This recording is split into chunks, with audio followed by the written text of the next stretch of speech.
And and we are live.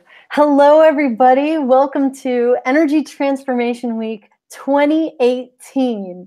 I am really, really excited because this year's panel is so amazing, and I'm so grateful to be able to talk to each and every one of them. And today I have a very special guest, and I'm just so grateful to have her as part of my world. And she has been a huge contribution to so many people, so many children, so many parents, so many out on this planet. And I'm just looking so forward to this interview. I have with me Anne Maxwell. She is an international speaker. She's a best-selling author, and my favorite book that I've read is "Would You Teach a Fish to Climb a Tree?" And she's also an access consciousness facilitator and child and family therapist. So, rather than have me just tell you about her, I would like to introduce Anne. And Anne, will you just tell everybody who are you, and what is it that you do, but mainly what is your mission in the world?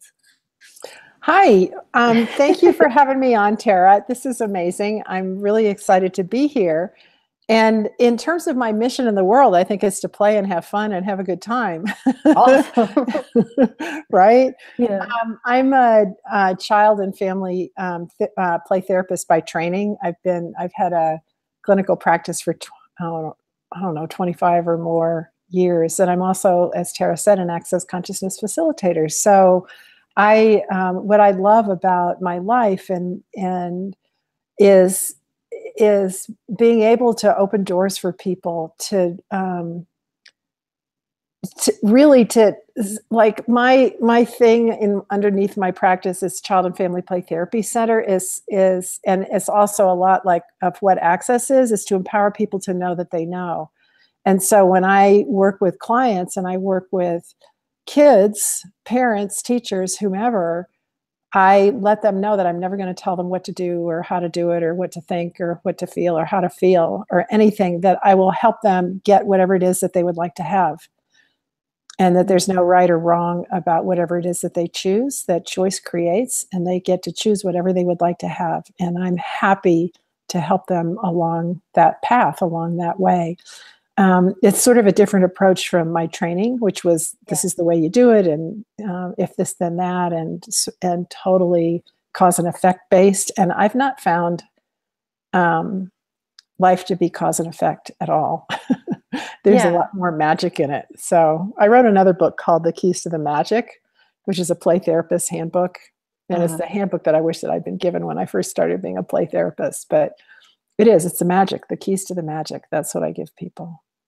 Yeah, I'm really curious to hear what your take is on the traditional training, and then what you know now, and how you've combined that, or how do you work with that, like in between those worlds, I guess you could say. Well, there's a lot in the traditional training that is spot on. That's just amazing. Yeah. And what I found about people is that there are a lot of us out there that are all sort of heading in, hoping to head in the same direction, which is to create more ease for people, whether they're little kids or bigger kids or whatever. And there's some really smart scientists out there, and psychiatrists and neuroscientists and neuropsychiatrists, like all that stuff. And they've discovered a lot about the same kinds of things that we talk about in access consciousness. Right. But one of the main differences, though, is that they don't have tools that are as effective as the tools in access. So they'll have a different way. They'll have, like, in describing the same phenomenon, they'll use different words to describe the same phenomenon. And then there are conclusions that are reached from their point of view, rather than the questions and the tools of access that I found to be way more effective and to open up a lot more for kids and parents. Yeah. So one of them is, like, as an example, genetic predispositioning. Mm-hmm. That's a concept in the scientific and medical community that genes get handed down from generation to generation. And so people who have cancer running through their families are likely to get it themselves, and their kids are likely to get it, right? That genetic predispositioning. Yeah. And that's something that we talk about in Access Consciousness too, that you tend to take on the patterns or the points of view, if you will, of who you grew up with and sort of where you started off in your life. Yeah. Like the major influencers. And the difference is that in Access Consciousness, you get to see a lot more of who you are and who you aren't. And everywhere you try to create yourself as somebody that you're not, there are tools that you can use to change that. Yeah. So the genetic predispositioning, what I found in the real world, in sort of traditional therapy, it's almost like a death sentence. Right. And in Access, it's not. Yeah. Yeah. And so that's just one example, but it's great. I mean, in your book, Would You Teach a Fish to Climb a Tree? That's the one that I've read. And I mean, you give example after example of, like, really amazing experiences of children who were once, I guess you could say, labeled difficult or having a label in general. You just ask them a question and that whole thing changes for them. Mm-hmm. I have more questions for you along those lines, but I really am curious about you personally. I would love to hear, like, what is your, like, transformation story? Like, what led you to discover there's something more? Because, Access is based in energy, and I would say that using the energy work or the energetics, it's very different from the traditional educations that we, like, most people, the systems that we kind of have been led through. And I'm really curious, like, what had you discover energetics and all of that? It was I'm going to leave it like that. Well, it's not one thing, and it's not a moment in time. It's my whole life. I've been a seeker, and I've always been looking for things. And so this is just one of the things that I discovered. Right? Yeah. No. Cool. Yeah, it's not like Access isn't an answer. Yeah. It's not anywhere. They're just a set of tools that you can use to add to your life. But it's not my answer, and I certainly don't promote it as the answer. Right. It's some awesome stuff.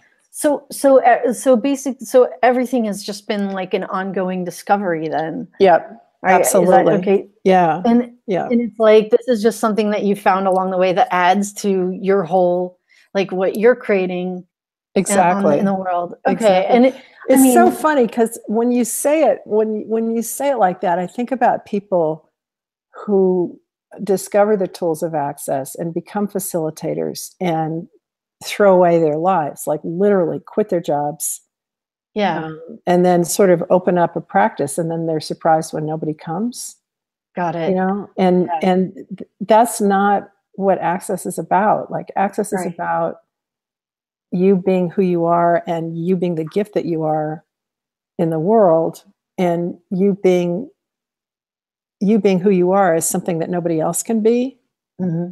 And so in nowhere, anywhere, anytime do either Gary Douglas or Dr. Dane here, the co-creators of Access Consciousness, say, yeah, you have to stop everything and just do this.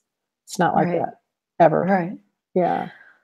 Good to know. I know, because when I started, when I got my bars facilitator's license, I was just like, I'm going to just do this. And I was very inspired. Like, it was like, I really wanted everybody to have all of these tools. And I also am aware that it might not be a contribution for everybody to have this information, Well, one of the things from my therapy practice that I became aware of early on is how much of therapy and energy work and all of that kind of stuff is about the use of force and the use of making people change their point of view and telling them that this is the right way and the way they're doing it is the wrong way and stuff like that. And Access really blew the top of the lid off that one for me, because I'm fine with people choosing whatever it is they choose. It's not my life. I'm happy for them to have as little or as much change as they would like. Yeah. And so, yes, I was enthusiastic at the beginning, and I'm still enthusiastic. And I'm really aware of the need to ask. Is anybody even asking for anything here? And to not sell, right? To be the invitation, to be something that attracts other people without promoting it. Right. There's a whole different thing. And this is one modality where I found a greater preponderance of people who are able to actually be an invitation, rather than this constant, this is the way and you're doing it wrong, and like that kind of stuff. So, I love the questions, and I love the results that keep coming, like, just more and more. There's so much, like, different changes and different things that show up in my world. Right. I mean, right. And I've known you for a couple of years, actually, many years, quite a while. I think I met you at like maybe a class down in Florida, but I did live in Colorado for a while, and I got to go to some trades with you, and I've always been a fan. Like I said, I really, for me personally, like, reading your book, and I keep referencing it, the Would You Teach a Fish to Climb a Tree, is because I myself have been one of those very creative people. And when I read your book, now I have not been, diagnosed with autism or anything like that formally, but from reading your book, I'm kind of like, wow, I didn't realize that most people didn't think in pictures. And, I've always been so visual, and reading your book for myself has given me it's given me some empowerment of, like, wow, like, some of the things that you speak about just opened up things that I once judged myself for. And I'm not so hard on myself anymore. It's just so cool. I'm so grateful. Yeah. And it's given me, I have 2 nephews now, and it's given me a lot of tools with even working with them and asking them questions. In the middle of their meltdowns, I'll be like, are you guys having fun with this? And then they just stop. It's like, what else could be fun for you right now? And then they actually come up with the next thing that's fun. It's like keeps them moving. Right. Yeah. It was so cool. And as soon as I started incorporating the tools of Access into my practice, kids that I would normally see over the course of 6 months or a year, or even a year and a half, would improve, and their families would shift and change so quickly and so easily certainly within a month, and sometimes just within a couple of sessions. Yeah. And then, instead of coming as steady, they would touch in when they hit a bump in the road again, right? Like that. But it was so cool, because what I've always known about therapy is that it's not about living your life in the therapy office. It's about gaining the strength and the courage and actually, as it turns out, the tools and the willingness to get out and change your life and create your life the way you want it, whether you're 3 years old or a year and a half or 78, It's never too late. And one of the things that I love about the Access tools is that you can start instantly. Like that whole thing about like when kids get so shut down because there's so much information coming in at them and they think that it's all them. And that tool of who does this belong to? What if you're actually like a radio tower just picking up all this information and it's not yours? Yeah. And what if you can ask yourself, wait a minute, is this mine? Or who does this belong to? And that changed so much. Just that concept of just because they're sensing it or perceiving it or whatever doesn't mean that it's theirs. They're just like a radio tower. They're just picking it up. Yeah. And it changed a lot for a lot of kids. It's like, oh, yeah, I'm not crazy. No, you're not. You're just really aware. You're really sensitive, right? Right. Yeah. Like those kinds of things, just little things. And that, how long did that conversation take with you? What, about 8.5 seconds? Yeah. I mean, yeah. And kids just go, boink. Oh, okay. You know, boom. Off they go. Right. You know, that reminds me of a moment over the holidays when I had my youngest nephew was playing with like an iPad, and it was playing this music that was so slow, and I was thinking in my head, wow, that's going to put me to sleep. And then all of a sudden he goes, this music is making me tired. And I was just kind of like, no, that wasn't you, honey. Like, I was just kind of like, I was like, okay, how do I tell him? I was like, was it actually you picking it out of his head? Oh, I did not go to that. Like, I was really like, because I'm sitting here thinking, well, he's younger. Of course, it's my fault. Stop.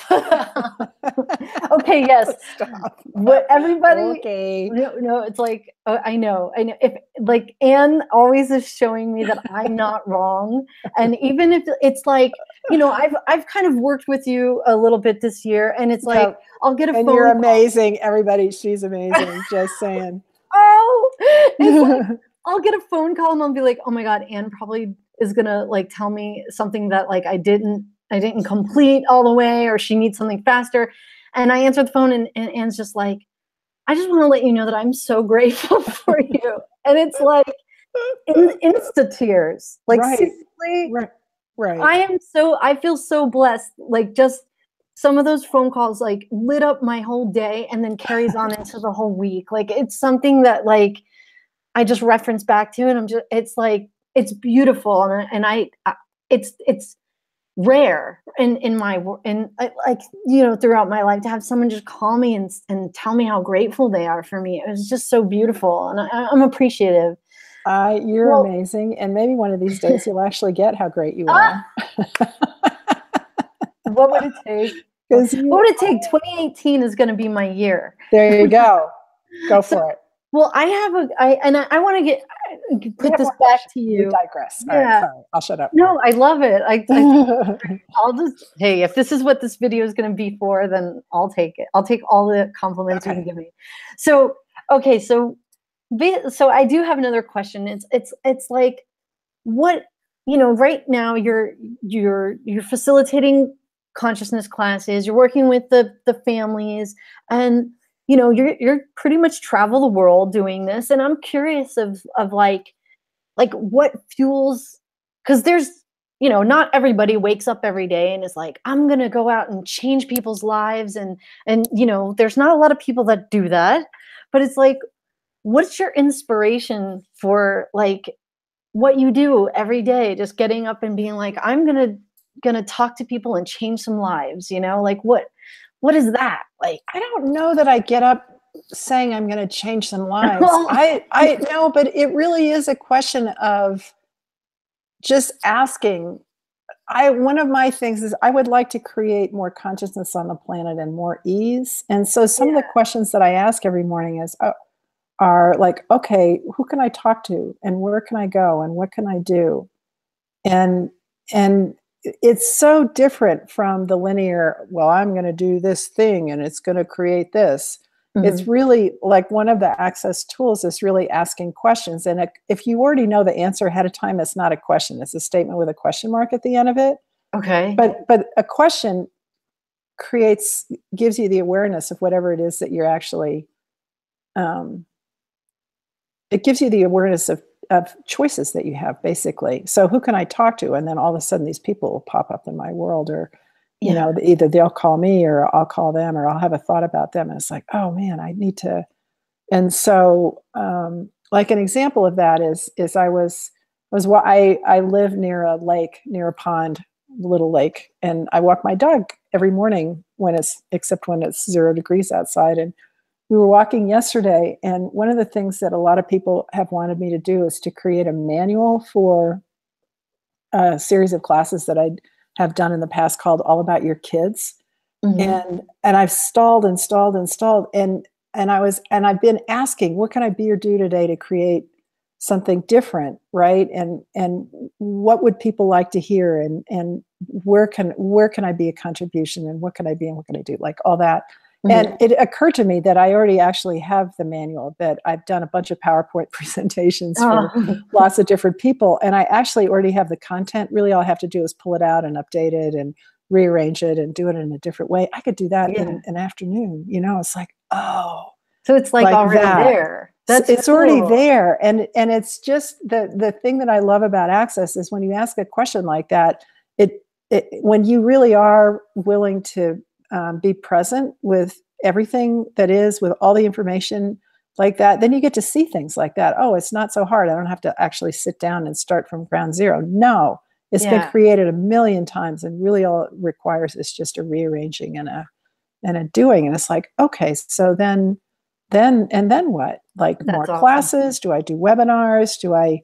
And I'm right now asking the question, do I reach out to and do it through the play therapy way, and so they can get CEUs, or through social workers so they can get CEUs, or do it in Access, or where's the demand? And I'm sort of asking that right now, and it'll come to me, and maybe it's more than one, you know, like that. But like that's how I create. And so just like, I guess the byproduct is you have a bunch of people that are just I've got these amazing people that I work with. Oh my God. And I just wanted to say, like, a lot of people really get a lot of, you know, I know this may sound a little linear, but there are people that are I'm in the groups. There are people that lives are changing just from you being this. It's like the results are right. I just know a lot of people who may have not experienced the questions and the tools. It's like most people are like that. Well, what are the results? You know what I mean? And it's kind of, I just wanted to highlight that. So you asked me what my mission was. I don't know that I have a mission, but one of the things that I look for is to, I don't even know how to talk about, but for people's lives to be better or more or greater. Yeah. For the fact that I'm in it, right? Not in a narcissistic kind of way at all, but it's really about empowerment. Really, that was a huge gift of Gary Douglas and Dr. Dane here, as I am empowered now in a way that I've never been. And that's a gift that I would love to have everybody have as a result of having contact with me, right? Is to be empowered to know what they know. And I've seen it. I've seen the growth. Like, I have totally seen it, and it's so inspiring. Yeah. So, you know what? I do have a couple questions that I would really like to hear your take on. And I think it would be, I have several people in my network that I'm connected with that have children who've been labeled autistic or ADD, ADHD, even adults that will say, well, that's my ADHD kicking in. I'm really curious. What is your personal take on like, because this is also in your book, you know, what is your personal take with labels, and what has been like your most, I'd say, profound discovery relating to kids? Oh, wait, I think I'm ahead of myself because I know you see them very differently than their label, and I want to hear that part. Well, the labels are just an attempt by people who don't get them to slot them in a way so that they can, quote, understand them. But the bottom line is that these kids are just really different, and there's nothing wrong with them. They just function differently, and they learn differently, and they communicate differently, and they're just different. And so one of the things that I do when I work with them, and when I work with anybody, is is to let them know that different is just different. It's not right or wrong. They're just different, and give them permission, if you will, to be who they are and not to become somebody that they're not just to please other people. Mm-hmm. I grew up in a bilingual home. My mom grew up, and her dad was a doctor with the British Army of Occupation after World War I, and they traveled all around Europe, and she spoke many languages before she finally spoke. And because of her background, or just because she was an amazing woman, and one of the things that she used to say to me when I was like, I grew up with, is different is just different. And that was like a phrase in my house. Different is just different. Yeah. There's no right way or wrong way about doing it. And she had less prejudice than any parent that I ever knew growing up. Not that she was totally without it, but a lot less than most people. Like growing up in the 50s, there was a lot of prejudice about color and about sexual preference and that kind of stuff. And she had none of that. Like, none of that. Yeah, so it was amazing. So different is different. It's not wrong. And that goes back to the labels. So, and then what I encourage parents to do is to get their kids labeled if that's going to create more resources for the kids in the schools, right? Like that kind of stuff. Oh, so, yeah. Wow. Cool. Totally. There's way more resources available to you if you have one of the sort of standard labels than if you don't. That is, and so it's really like, what's that going to create? Like, and to function from the question, if they get labeled, what's that going to create? If they don't get labeled, what's that going to create? Right? Yeah. Choice creates, and choice creates a future. So what future are we creating if he's going to get a label that's going to allow him special time with a teacher, time in the resource room, the ability to sit up front or sit in the back or whatever, like all that kind of stuff. Like really to not go in with a conclusion, but just to ask, what's this going to create? That's awesome. Yeah. And would you say that some of these, I'm really curious, would you say that some of these labels are more of like a superpower rather than like a disability or something like that? Like, yeah, they're just, the labels are just an attempt to describe a capacity that other people don't have. Like people who have the label of autism tend to function energetically, and they don't have, and same with kids with ADD and ADHD people, they don't have the same screens. And literally what science says is that the synapses are different, the connectors between how information is communicated. Back in the day, like 25, 30 years ago, when I was working at the residential treatment center, there's a woman there who said that kids with ADD and ADHD, it was like they were watching, there were 800 TVs on in their head, all on different channels, and they didn't have a channel changer. They couldn't get it all to the right one, right? And it's like, yep, that's true. And, there are magical people like that in my world, but there weren't tools back then. Like there was no tool to deal with it. And so what they got was medication and, like that kind of behavior modification that didn't work ever. And these tools of access actually work for those kids. Yeah. Yeah. And and I've seen it. I mean, it's worked for me. So I'm like, I didn't realize I was autistic. And now I'm just like, oh, and since, just the more access consciousness that I do, the more that I interact with you, the more I realize that the things that I once labeled as a wrongness about myself, the more I'm like, well, what is this really? And how do I use it to my advantage in life?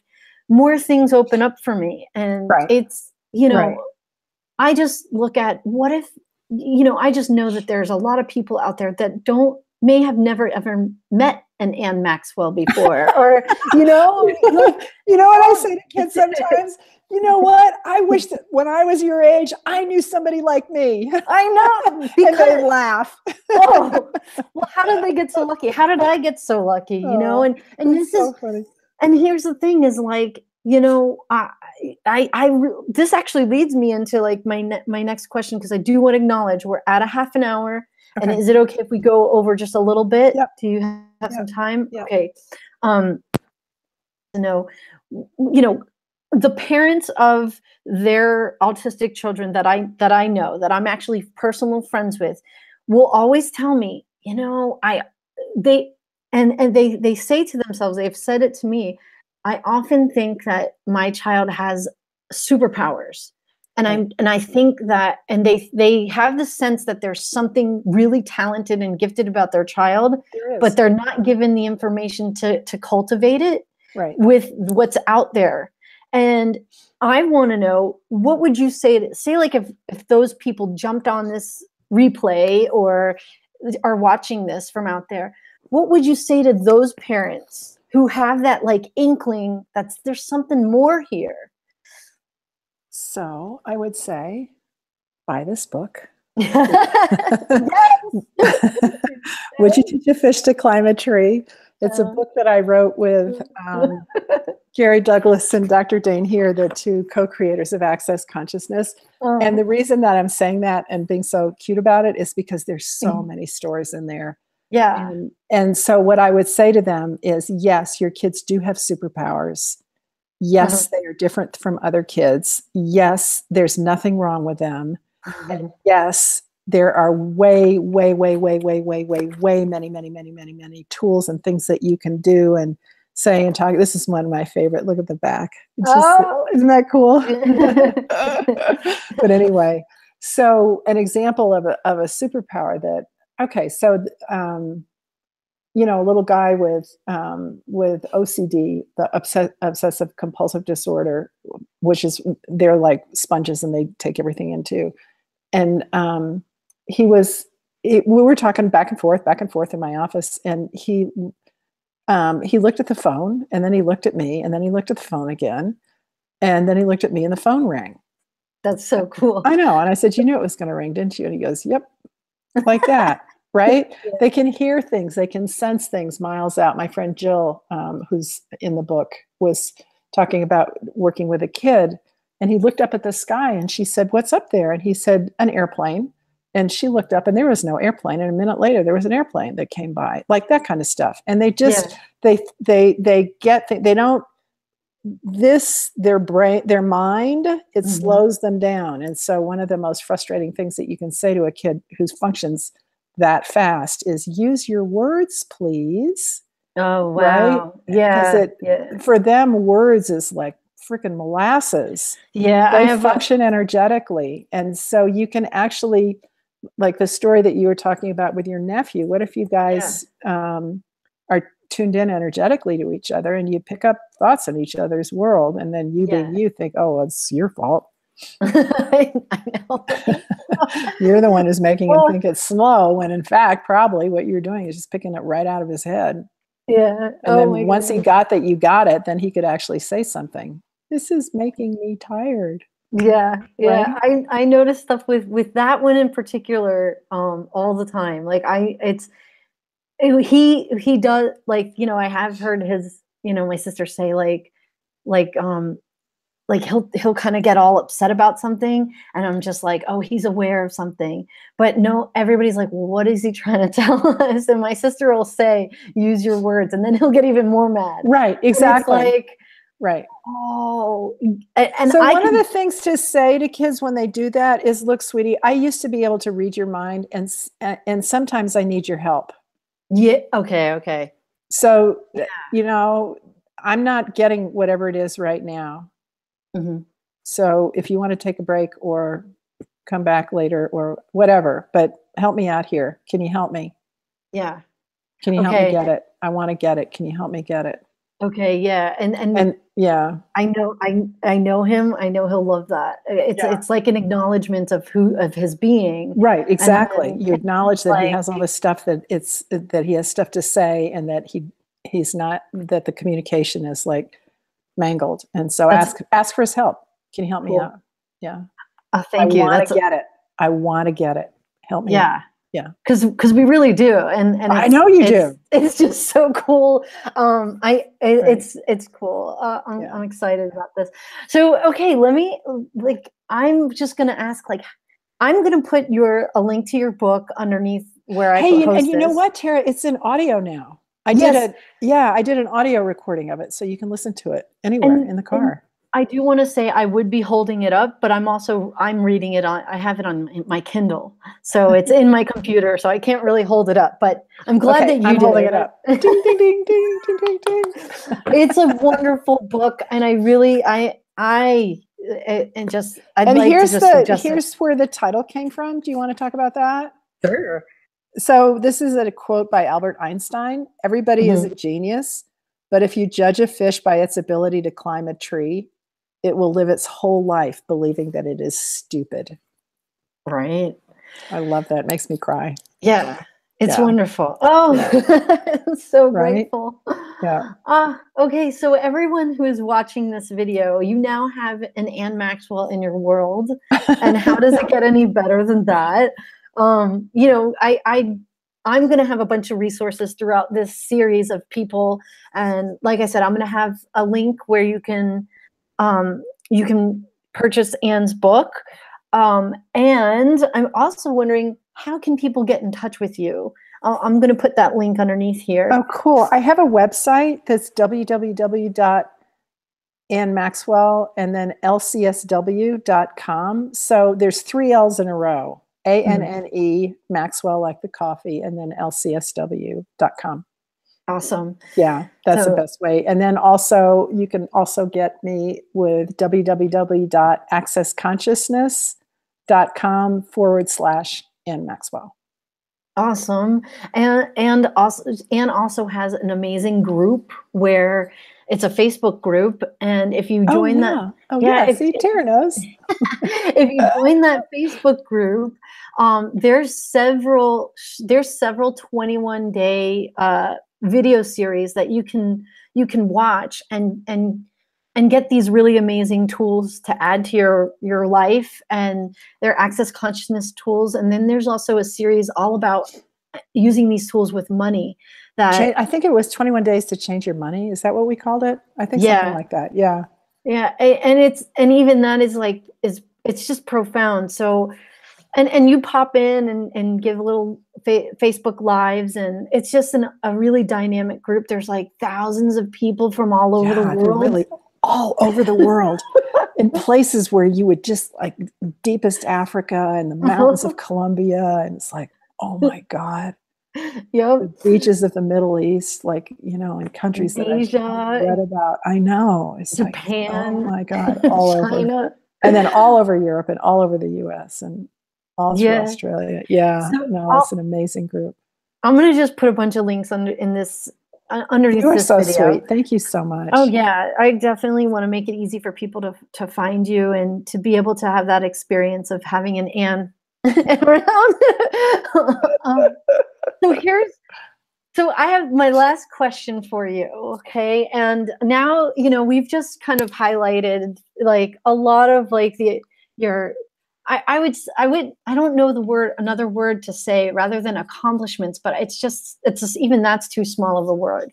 But I would just like to ask you this, and this is what I ask everybody that comes on to this Energy Transformation Week is, okay, imagine like the younger you, like before before the journey of finding all of the tools and everything that and before that person that before going on to be being that amazing being that's changed all of these lives and has that impact in the world. It's like, imagine that you're making that choice right at that choice point to